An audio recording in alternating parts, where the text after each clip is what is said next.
Presidential candidates raised concerns over the 2019 elections, and also the Peace Committee, comprising of some elder statesmen, today met with INEC to get clarity on the preparations for 2019. President Muhammadu Buhari was in Borno State earlier today and asked the military to end Boko Haram threat in the country.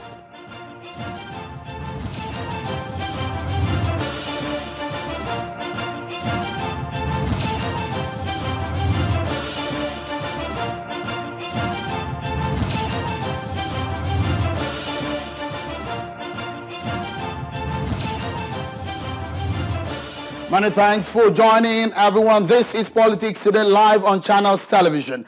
I'm Sean Kimbaloye in Lagos. Welcome to the program, everyone. So much to talk about the 2019 general elections. Let's check out our countdown clock right here on Channels Television. There you go. 79 days to the 2019 critical election, to the opening of the fourth ballot in the critical election. It is 79 days to go, and we're getting you right in the mood. Today, let's tell you about the updates of some of the stories we're following for you. President Muhammadu Buhari has asked the Nigerian military to end the Boko Haram threat in the country. He's also pledging the federal government's support to the military as they continue to wage war against Boko Haram insurgents in the country, in the northeastern region of the country specifically. The president was speaking in Maiduguri, the Borno State capital, where he declared open this year's edition of the Chief of Army Staff Conference. President Buhari also commiserated with the army and families of the soldiers killed by the insurgents in the Metele village, insisting that government will meet with leaders of Lake Chad basin countries to make the collaboration work against terrorism.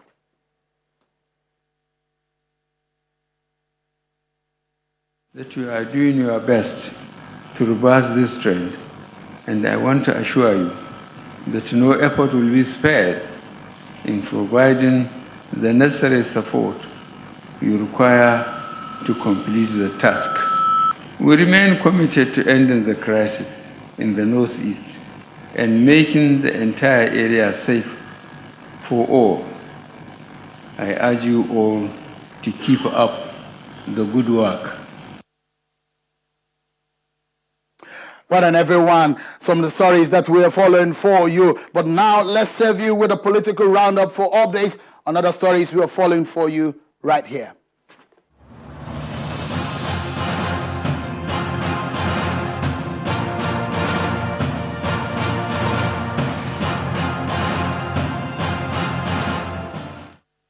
Vice President Professor Yemi Osinbajo is insisting that the fight against corruption must remain central to the federal government's economic policy.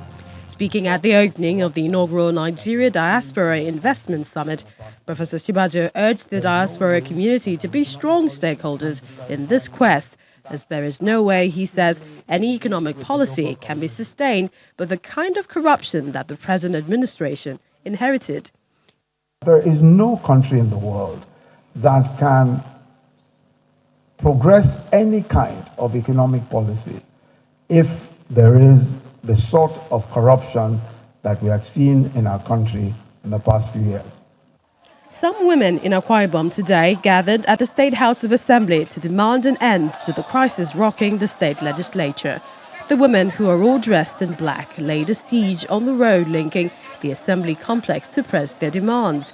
Meanwhile, lawmakers in the State House of Assembly have continued their legislative duties as scheduled after the tension that almost got the chamber into a frenzy on Tuesday.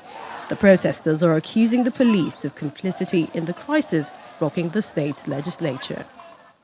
What happened in Akwa Ibom State House of Assembly is not what we should take lying low. Despite the differences between the Senator Kashamu-led PDP in Ogun State and the national body of the party, a 42-man member campaign committee has been inaugurated by the Ogun State chapter of the People's Democratic Party to commence immediately the campaign process in the state and ensure the success of the presidential flag bearer and other candidates in the state. The committee has the senator representing Ogun East Senatorial District, Senator Buruji Kashamu, as its chairman, and the chairman of the party in the state, Chief Bayo Dayo, as his deputy. Still in Ogun State, the Arawa community, comprising of about 300,000 members, have expressed their unwavering support for the re-election of President Muhammadu Buhari come 2019 general election, just as they expressed support for the candidature of the Ogun State governorship candidate in the state, Mr. Dapo Abiodun. At a solidarity meeting held in Abeokuta, the Ogun State capital,